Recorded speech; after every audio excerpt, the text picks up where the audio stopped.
오늘 누가복음 두 번째 말씀입니다. 자기 확신이 믿음은 아니다 라는 제목으로 함께 말씀 나누겠습니다.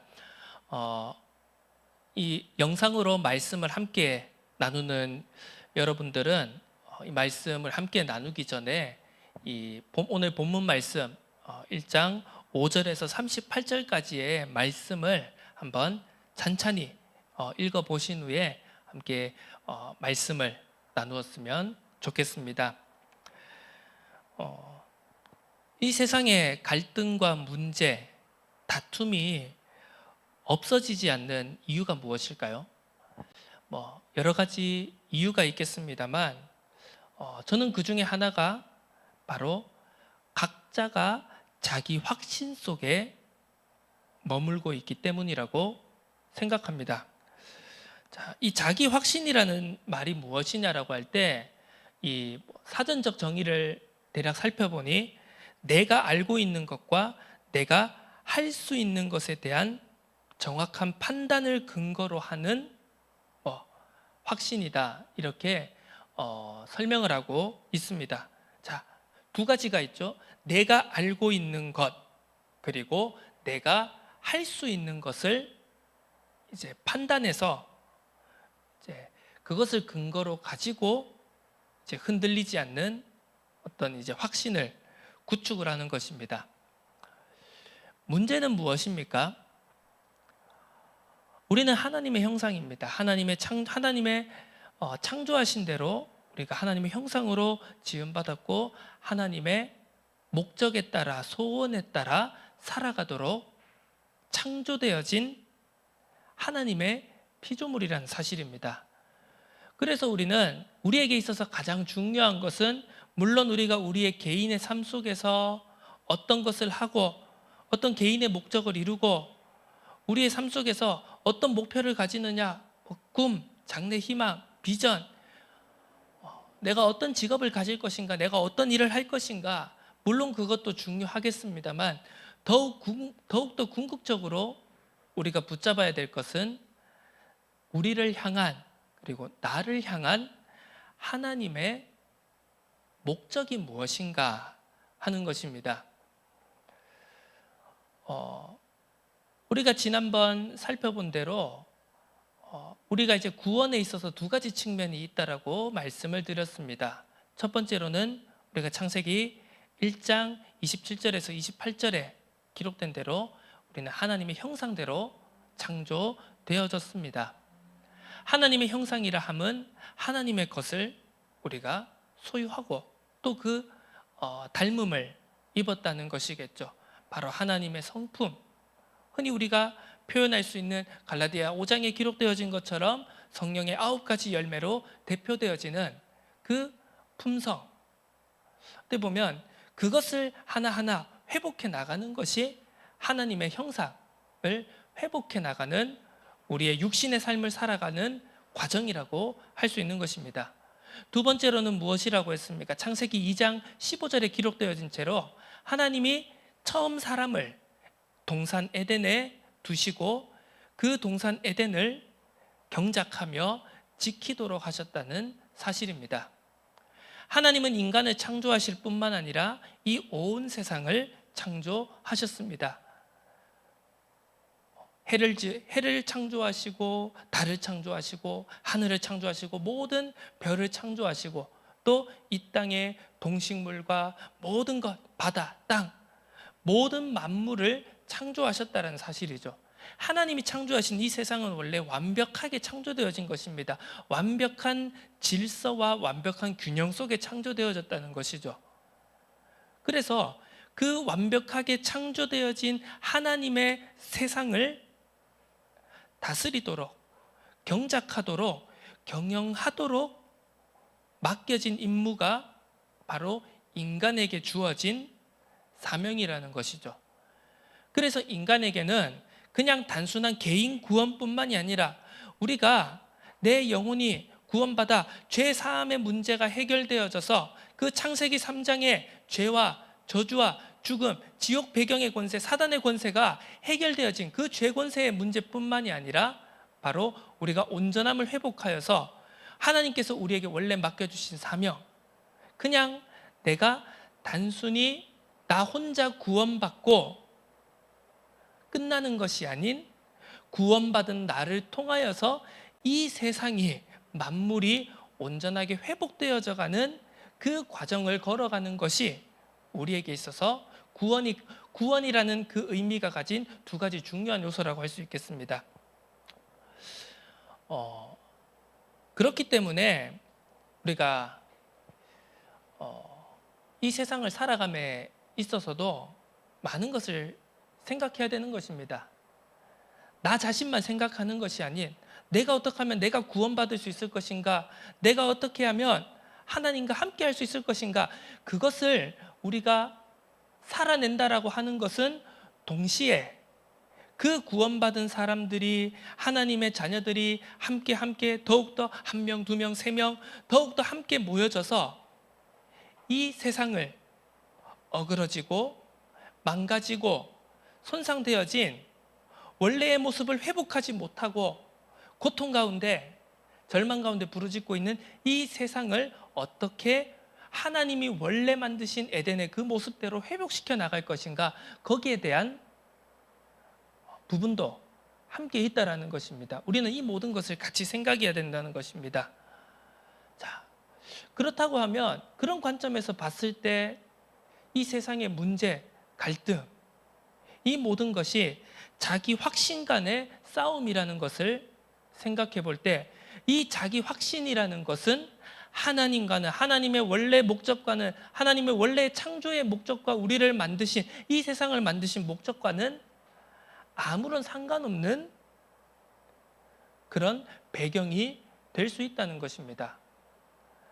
우리는 자기 확신이 필요한 것이 아닙니다. 하나님의 형상대로, 그리고 하나님의 목적대로 하나님이 우리에게 주신 의미를 찾아가는 것이 우리의 인생에 있어서, 그리고 이 땅에 있어서 가장 중요한 것이라는 사실을 절대로 놓쳐서는 안 되겠습니다.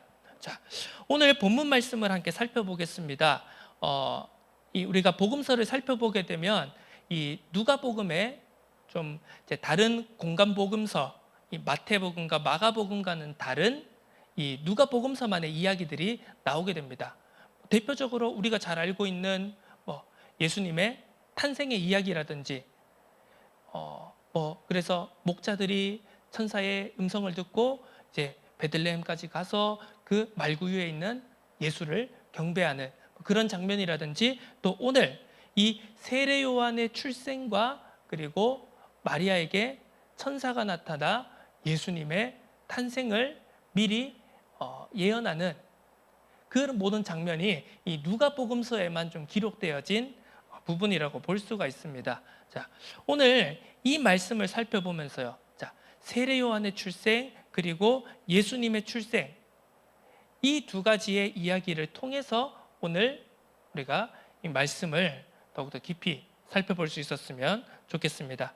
자, 첫 번째 이야기입니다. 세례 요한의 출생을 천사가 나타나 예고했습니다. 누구에게요? 바로 세례 요한의 아버지인 제사장 사가랴에게 천사가 나타났습니다. 자, 오늘 크게 두 가지 인물을 살펴보겠습니다. 첫 번째로는 제사장 사가랴였고, 그리고 두 번째는 마리아라고 하는 여인의 내용입니다. 자, 사가랴는 어떤 배경을 가지고 있습니까? 제사장이라고 기록되어져 있습니다. 자, 이 당시에 제사장들은 흔히 이제 24개의 조로 이루어져서 1년에 2번 정도 이제 한 사람당 일주일을 이제 제사장 그 성전 안에 있는 업무를 이제 성전 안에 일을 맡도록 되어 있었습니다. 그래서 이 24개의 조가 이제 한 사람이 24개 조에 편성이 돼서 일주일을 이제 24주 또 그리고 또 반복되어져서 다시 한번 이렇게 돌아가면서 한 제사장의 조가 이렇게 1년에 2번 성전의 임무를 맡도록 그렇게 이제 제도가 되어 있었습니다. 사가랴도 이제 그 중에 24 반열의 제사장 중 한 사람이었죠. 이 사가랴는 예루살렘에 있었습니다. 당연하죠. 성전의 일을 맡은 제사장이었기 때문이니까요. 자, 제사장이라 하면 성경적 지식 그리고 세상적 지식 두루두루 갖춘 엘리트 중에 엘리트였을 것입니다. 자, 그런데 오늘 이 사가랴가 천사가 나타나서 사가랴에게 아들이 태어날 것을, 세례 요한이 태어날 것을 예고하였을 때 그 사가랴의 반응은 어떠했는지 우리가 살펴볼 필요가 있습니다. 자, 쭉 나옵니다. 이 성전의 임무를 받고 그 성전 안에서 기도를 하고 있는 도중에 천사가 나타납니다. 천사가 사가랴에게 이르되 내 아내 엘리사벳을 통하여서 내게 아들이 생길 것이다. 그 이름을 요한이라 하라. 자, 보통 이 성경에서 이 천사가 나타나서, 주의 사자가 나타나서 아들이 태어날 것이다라고 하면서 이름을 알려줄 때는요, 대부분 이제 다 이 태어날 사람이 하나님의 큰 일을 맡게 될 제사장, 이런 하나님의 중요한 일을 맡게 될 사람이 될 것을 의미하는 것입니다. 자, 요한이라 하라. 그러면서 그가 너희에게도 기쁨이 될 것이고, 그리고 많은 사람에게 기쁨이 될 것이다. 왜? 하나님의 말씀을 선포하고 뒤에 오실 더 큰 일을 위하여서 예비하는 역할을 감당하게 될 것이기 때문입니다. 자, 그러면서 쭉 이렇게 아들이 태어날 것을 이야기합니다. 그런데 사가랴의 반응이 어떻습니까? 18절에 사가랴가 천사에게 이르되 내가 이것을 어떻게 알리요? 내가 늙고 아내도 나이가 많으니이다. 자, 여기에서 사가랴가 가지고 있는, 그리고 사가랴와 엘리사벳 이 부부가 가지고 있는, 이미 굳어져 있는 자기 확신에 대한 부분을 살펴볼 수 있습니다. 왜냐? 자, 이 두 부부는 이미 나이가 많아졌음을 성경에서 살펴볼 수 있습니다. 또한 자식이 없다라고도 기록되어져 있습니다. 자, 요즘 시대에 자식이 없다라는 것이 물론 각 개개인의 차이가 있겠습니다만, 없다라는 것, 자녀가 결혼하고 나서도 자녀가 없다라는 것 그 자체가 예전처럼 큰 스트레스나 큰 문제나 갈등이 되지는 않는 시대인 것 같습니다. 왜?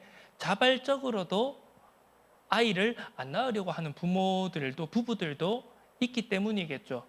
그런데 지금 시대와는 달리 이 시대에 자녀가 없다라는 것은 어떻게 있어서 부부에게 있어서는 저주받은 것과 마찬가지의 느낌이라는 사실입니다. 왜? 결혼을 했으면 당연히 자녀가 태어나게 될 것이고, 그 자녀를 통해서 또 가문이, 또 그것이 쭉 이어지기 때문에 그것이 없다라는 것은 하나님께 있어서 큰 저주를 받은 것이다 라고 생각할 정도의 아주 심각한 문제였다는 것입니다. 엄청난 스트레스였겠죠. 자, 특히 그리고 일반 백성도 아닌 제사장, 흔히 이스라엘에서는 리더의 위치에 있는, 많은 사람들의 존경을 받고 그리고 많은 사람들이 이끌어가야 되는 제사장의 위치에 있던 사람이었다는 것입니다. 더 많은 사람들의 이목이 주목되고 더 많은 사람들의 관심을 받게 될 텐데, 그냥 일반적인 백성들의 문제와는 똑같은 상황이라고 해도 그 느끼는 생각들과 압박들, 갈등들은 어떻게 보면 비교도 할 수 없는 것이었겠죠. 당연히 자녀를 갖기 위해서 노력을 하지 않았겠습니까? 그런데도 번번이 연속된 좌절의 경험을 이 두 부부는 갖고 있었던 것입니다. 그리고 이미 엘리사벳에게는 어떻게 보면 아이를 낳을 수 있는 시기가 지났다라는 것을 성경에서 또한 밝히고 있습니다. 자, 이런 모든 것이 이제 사가랴와 그 엘리사벳 부부에게는 하나의 자기 확신이 되어져 있던 것입니다. 자, 오늘 천사가 말합니다. 자, 너의 13절에 보겠습니다. 사가랴에 무서워하지 말라. 너의 간구함이 들린지라 라고 천사가 말합니다. 이것이 무엇입니까? 사가랴와 엘리사벳이 기도를 안 했겠습니까? 간구하지 않았겠습니까? 자녀를 주십시오. 자녀를 주십시오. 그런데도 이 일이 아주 오랜 시간 동안 이 간구함이 응답받지 못했다는 것입니다. 자, 이 상황에서 천사가 나타났습니다. 뭐 모르겠습니다. 저에게 뭐 천사가 나타난다. 뭐 우리에게 지금 이 시대에 뭐 각자 개인에게 천사가 나타나서 뭐 하나님의 일을 알려준다. 뭐 어떤 느낌일지 모르겠지만 특히 이 이스라엘 백성에게 있어서 자신들이 선택받은 하나님의 백성이라고 말하는 이스라엘 백성에게 있어서 주의 사자가 나타난다라는 것은 엄청난 사건이었고 개인에게 있어서도 민족에게 있어서도 엄청난 사건이었고 그것은 곧 이것이 하나님의 뜻이 지겠구나라는 부정할 수 없는 증거였습니다. 그런데도 그 엄청난 놀라운 사건을 목도하고 있는 사가랴의 대답은 어떻습니까? 18절에 제가 늙었습니다. 아내도 나이가 많습니다. 자, 물론 우리가 구약 성경을 살펴보면은요, 대표적으로 아이를 낳을 수 없는 소망이 끊어진 상황 속에 자녀를 얻은 분명한 증거가 하나 있죠. 이스라엘 사람들이 과연 그걸 모를 수가 있을까요? 모를 수가 없겠죠. 왜? 자신들의 조상인 아브라함, 이스라엘이 시작되어진 그 믿음의 조상 아브라함이 바로 자식 이삭을 그렇게 받았기 때문인 것이죠. 자, 성경에는 분명히 그런 하나님의 역사와 응답에 대한 기록이 나와 있습니다. 제사장인데 당연히 그걸 모를 리가 없겠죠. 더군다나 자신 앞에 하나님의 천사가 나타났습니다. 이거는 주시겠다라는 명확한 증거가 아닌가요? 그런데도 불구하고 사가랴는 불신앙했고 의심했습니다. 어떻게 이런 일이 일어날 수 있겠습니까? 라고 반문했던 것이죠. 여기에는 어떤 배경이 있겠습니까? 자기의 확신이 있었던 것입니다. 천사가 나타난 것보다 하나님의 역사가 지금 자기의 눈앞에 나타난 것보다 내 확신, 내 경험과 내가 겪어왔던 좌절과 절망의 그 시간들이 그리고 일반적으로 늙었다, 자녀를 생산하지 못할 늙은 나이다라는 그런 인간적인 지식이 켜켜이 수십 년 동안 쌓여서 이 사가랴에게는 그것이 지금 주의 사자의 나타나심보다 더 확고한 자기 확신이 되어 있었던 것입니다. 자, 결국 하나님의 계획은 성취가 되지만 사가랴에게는 부정적인 표적이 따르게 되었습니다. 요한이 태어나기 전까지 말을 못하는 표적을 받게 된 것이죠. 자, 두 번째입니다. 마리아라고 하는 한 이름 없는 배경 없는 여자의 이야기입니다. 우리가 너무 잘 알고 있죠. 또 이 천사가 나타났습니다. 예수님의 태어나실 것을 말씀했습니다. 그때 자, 종합적으로 마리아의 반응은 어땠습니까? 38절에 마리아가 이르되 주의 여종이오니 말씀대로 내게 이루어지이다. 이렇게 마리아가 고백하는 것을 우리는 살펴볼 수 있습니다.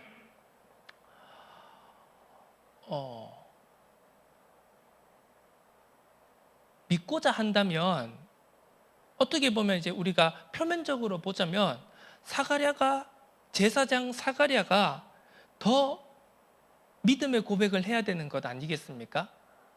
그런데 제사장이고 성경적 지식도 충분하고 배경도 다 그런 믿음의 배경 속에 있었던 사가랴는 오히려 자기 확신 속에 자기의 좌절과 절망의 경험 그리고 자기의 인간적인 지식에 자기 확신 속에 굳어져서 하나님의 말씀을 믿지 못했던 것입니다.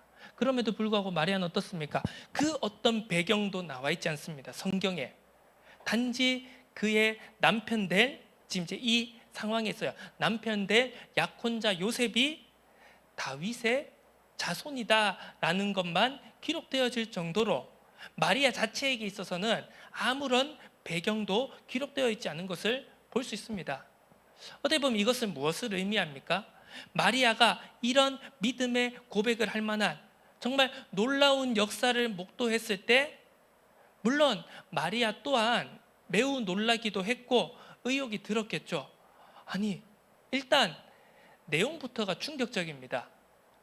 아직 결혼하지도 않았는데, 남자를 알지도 못하는데 성령으로 잉태될 것이다. 이걸 어떻게 우리가 머리로 이해할 수가 있겠습니까? 아무리 사가랴와 엘리사벳 같은 경우는 결혼을 했습니다. 성경에도 그런 증거가 나와 있습니다.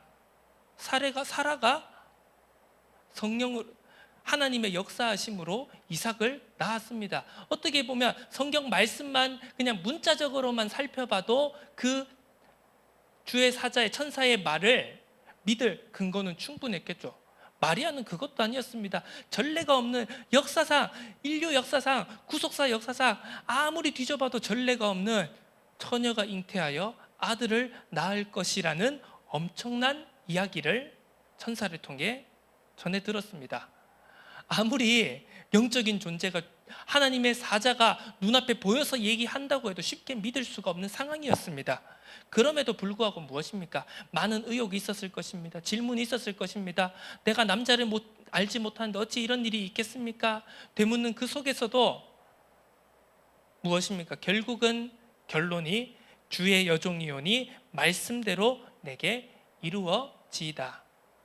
분명 이 당시까지도 마리아가 이 말씀을 100% 300% 믿었던 것은 아닐 것입니다. 왜? 그 이후에 쭉 내용을 보면요, 예수님께서 태어나시고 예수님께서 12살 성전에 있었던 일, 그리고 예수님의 공생의 사역 계속 동안 마리아 및 그의 가족들은 예수님의 사역을, 예수님의 하실 일을 이해하지 못했던 내용을 우리가 살펴볼 수 있기 때문이죠. 그럼에도 불구하고 마리아의 고백은 무엇입니까?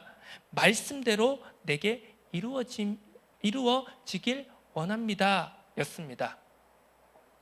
내가 지식적으로, 이론적으로, 합리적으로 이해가 되어져서 고백한 것이 아니라는 사실입니다. 물론 내가 아직 잘 이해가 되지 않습니다. 확실히 잘 모르겠습니다. 하나님의 높고 깊고 넓으신 뜻이 무엇인지 아직 100% 완전하게, 어떻게 보면 1%라도 0.0001%라도 이해하지 못했습니다. 하지만 하나님이 말씀하셨기 때문에, 내가 주의 여종이기 때문에 주의 말씀이 내게 이루어지기를 소원합니다.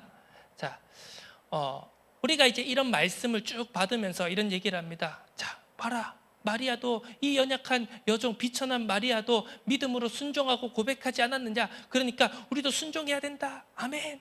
자, 이것은요, 그냥 단순한 맹목적인 믿음, 맹목적으로 되어진다, 맹목적으로 광신적으로 그냥 무조건 되어진다, 그걸 고백하는 내용이 아니라요, 이 마리아의 자세와 중심을 이야기하는 것입니다.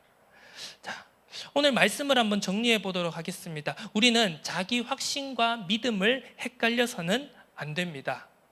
자, 우리는 마치 크게 소리 지르면, 강하게 확신에 찬 어조로 말하면 그것이 믿음이라는 착각을 하기가 쉽습니다. 그래서 많은 부분에 있어서 우리는 이제 그런 것을 목표로 하고, 그런 것이 어떻게 보면 좋은 믿음의 표본이라고 생각하기가 쉽습니다. 믿습니다, 확신합니다. 자, 그것이 틀렸다는 말이 아닙니다. 물론 강한 어투와 강한 어조와 그리고 큰 목소리에서도 우리는 올바른 믿음을 담아낼 수 있을 것입니다. 그런데 우리가 분명히 생각해야 될 것은, 항상 확신에 찬 어조가, 내 강한 확신이 100% 믿음은 아니라는 사실을 우리가 한번 점검해 보아야 된다는 것입니다. 시간과 경험이, 지식이 믿음이 아닙니다. 우리가 아무리 우리의 인생 속에서, 우리의 걸어온 길 속에서 많은 응답을 받았다 손치더라도 그 시간들이, 그 눈에 보여지는 것들이 100% 하나님의 뜻이고 하나님의 계획이다라는 자기 확신, 내 확신 속에 갇혀지는 순간 우리는 어떻게 보면 우리가 놓치기 쉬운, 우리가 관가하기 쉬운 부분 속에서의 하나님의 음성을 듣지 못하고 놓치게 될 위험에 처하게 된다는 사실입니다. 자, 우리가 그렇습니다. 내가 100% 아니 200% 300% 맞다는 확신에 차 있다고 하더라도 그 가운데서도 이것이 하나님의 계획과 하나님의 뜻이 하나님의 시간표가 아닐 수도 있다라는 그 생각을 우리는 날마다 놓치지 말아야 된다는 것입니다. 자, 이렇게 우리가 믿음이 좋은데요, 한국 교회가 그리고 전 세계의 믿는 자들이 그렇게 믿음이 좋고 믿음을 고백하고 부르짖고 외치는데 왜 현실적인 우리의 문제는 사라지지 않는 것일까요? 왜 신자의 문제는 여전히 현실 속에 있고 왜 지금도 우리 눈에 보이는 교회의 문제, 기독교의 문제는 끊이지가 않는 것일까요? 자기 확신이 부족해서, 목소리가 부족해서, 소리가 부족해서 그렇겠습니까? 그게 아니라는 것입니다. 자, 내가 300% 확신한다고 해도요, 확신한다고 해도 음성이 들릴 때 말입니다. 자, 그 음성이 사람의 말이든 상황이든 그 음성이 들릴 때, 내 생각, 내 확신이 틀릴 수도 있겠구나, 아닐 수도 있겠구나라는 자세를 우리는 절대로 놓쳐서는 안 될 것입니다. 어떻게 보면 우리는 자기 확신이라는 그 견고한 틀 속에서 많은 하나님의 음성을, 하나님의 뜻과 계획을 놓치게 되는 경우가 많다는 것입니다. 어떻게 보면 우리는 그 틈을 깨트려야 되는 것이죠. 내가 틀릴 수도 있구나, 우리가 틀릴 수도 있구나, 이것이 하나님의 뜻과 계획이 아닐 수도 있구나, 무엇이 하나님의 뜻과 계획일까라고 되묻는, 질문하는 그 질문 속, 그 질문이 작은 틈을 만들게 될 것입니다. 그 틈을 통해서 내 생각, 내 중심, 내 기준으로 견고해져 있는 우리의 각인뿌리 체질이 깨트려지게 될 것입니다. 그 틈을 통해서 성령께서 역사하게 될 것입니다. 자, 우리가 하나님의 음성이라고 했을 때 우리는 많은 부분에서 하나님의 음성을 선택적으로 재단해서 듣는 경우가 많습니다. 그런데 우리가 잘 생각해 보면은요, 진짜 하나님의 음성은, 그리고 성경에서 증거되어져 있고 기록되어져 있는 하나님의 음성은요, 대부분 사람들의 기대와 사람들의 수준에서 벗어난 경우가 훨씬 더 하나님의 음성이 많았다라는 것을 우리는 알 수 있습니다. 그것이 주로 내가 아니라고 생각하는 것, 그리고 내가 하찮게 여기는 것, 좀 속되게 표현해서 죄송합니다만 내가 가짠다고 여기는 거기에서 오히려 우리는 하나님의 음성을 듣도록 힘쓰고 애써야 된다는 사실입니다. 내가 가짠다고 여기는 사람이 있습니까? 내가 하찮다고 여기는 사람이 있습니까? 내가 가짠다고 여기는 어떤 기준이 있습니까? 거기에 하나님의 음성이 세미한 소리로 우리에게 전달되고 있다는 사실을 놓치지 마시기를 바랍니다. 그래서 흔히 많은 메신저들이 그런 농담조로 우스갯소리로 그런 얘기를 하지 않습니까? 진짜 하나님의 음성은 당신의 배우자의 소리입니다. 보통 이렇게 막 의견 충돌이 생기고 서로 얘기를 하고 받아들이기 어려운 그런 얘기들을 보통 가장 가까운 이제 배우자 관계에서 주고받지 않습니까? 그런데 많은 목사님들이 그렇게 말씀하십니다. 진짜 하나님의 음성은 당신이 제일 듣기 싫은 배우자의 말이 하나님의 음성일 때가 많습니다라고 하지 않습니까? 그것은 무엇입니까? 단지 그냥 배우자의 말이 무조건 맞다라는 것이 아니라 내가 가장 듣기 싫고 내가 가장 아니라고 생각하고 내 기준에서 가장 아니라고 생각하는 그 소리가 하나님의 음성이라는 사실을 우리는 분명히 붙잡아야 됩니다. 우리는 자신도 모르게요, 많은 부분에서 복음과 하나님의 말씀과 전혀 상관없는 자기 확신 속에 굳어져 있는 경우가 많습니다. 자, 우리는 분명히 기억해야 됩니다. 신앙생활이라는 것은, 하나님을 믿는다라는 것은 잘하는 걸 더 잘하게 되는 것보다는 내 약한 부분, 내 연약한 부분, 내가 항상 약점이라고 생각하고 내가 항상 걸려 넘어지는 그 부분을 하루하루 한 땀 한 땀, 한 걸음 한 걸음 채워가는 것이 우리의 신앙생활에 있어서 더 중요하다는 것을 절대로 놓치지 말아야 될 것입니다. 자, 우리가 흔히 요즘에 보디빌딩, 헬스 이런 것들이 굉장히 유행이지 않습니까? 자, 생각해 보시기 바랍니다. 열심히 운동을 합니다. 몸을 만들기 위해서요. 그런데 오른쪽 어깨가 다쳤습니다. 그러면 어떻게 해야 될까요? 쉬어야죠. 정형외과에 가서 엑스레이도 찍고 도수 치료도 받고 정형외과 가면 막 따따따따따 하면서 막 쏘는 것도 있지 않습니까? 그런 치료도 받고 물리 치료도 받고 하면서 이 다친 팔이 온전하게 치료가 되어지고, 그래서 정말 이 다친 팔이 운동을 해도 상황이 되는 상황이 오면 그제서야 다시 운동을 시작해야 되지 않습니까? 그런데 의외로 그런 사람들이 많습니다. 여기를 다쳤으니까 여기는 안 다쳤지 않습니까? 그래서 여기는 이렇게 고정시켜 두고요, 안 다친 쪽만 열심히 운동합니다. 고치는 기간 동안. 그렇게 되면 어떻게 될까요? 몇 달 그렇게 열심히 운동을 합니다. 여기는 근육하고 다 빠져서 홀쭉해져 있는데요, 여기만 좀 이따만하게 되는 거죠. 자, 그런 걸 보고 우리는 그 모습이 아름답다고 여깁니까? 아니면 이상하다고 여깁니까? 육신의 것도 그러할진데요, 우리의 신앙도 마찬가지입니다. 우리에게는 분명히 연약한 부분이 있습니다. 우리의 자기 확신 속에 우리가 놓치는 부분들이 많이 있습니다. 그때 우리는 어떻게 될까요? 그 연약한 부분 괜찮아, 냅둬도 돼, 우리가 잘하는 거 더 열심히 하자.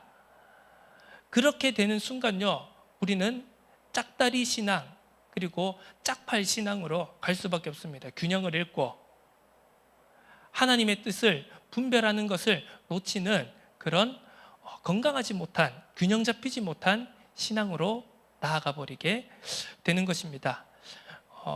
말씀의 결론입니다. 자기 확신이 믿음은 아닐 수 있습니다. 내가 강한 소리를 내는 것, 내가 생각하는 것, 내 경험과 지식과 내가 거쳐온 모든 나의 인생이 믿음이 되지 않도록 우리의 자세는 어떠해야 되겠습니까? 자, 물론 사가랴가 제사장이고 그런 배경이 있었기 때문에 틀린 것은 아닙니다. 마리아가 비천한 배경 없는 여종이기 때문에 믿음을 가진 것은 아닙니다. 하지만 그 상황 속에서도 아무런 믿음을 고백할 만한 조건이 없는 상황 속에서도 마리아가 그 고백을 했다는 것을, 그 중심을, 그 자세를, 그 고백을 우리는 분명히 마음에 담아야 할 것입니다. 이 은혜가 마리아에게 임한 그 믿음이, 그 고백이 오늘날 우리들의 믿음이, 우리들의 고백이 되어지기를 주님의 이름으로 축원합니다. 하나님 아버지, 감사드립니다. 주의 여종이오니 주께서 원하시는 대로 이루어지기를 원합니다. 그 믿음의 고백이, 그 중심이 오늘날 우리의 응답이 되도록, 우리의 축복이 되도록 은혜 내려 주옵소서. 자기 확신 속에 빠지지 않을 수 있도록 늘 겸비한 마음으로 하나님의 음성을, 하나님의 뜻과 계획을 구하는 성령의 간구함을, 성령의 역사하심을 구하는 그 은혜 속으로 들어가도록 긍휼을 더하여 주옵소서. 감사드립니다. 예수 그리스도 이름으로 기도드립니다. 아멘.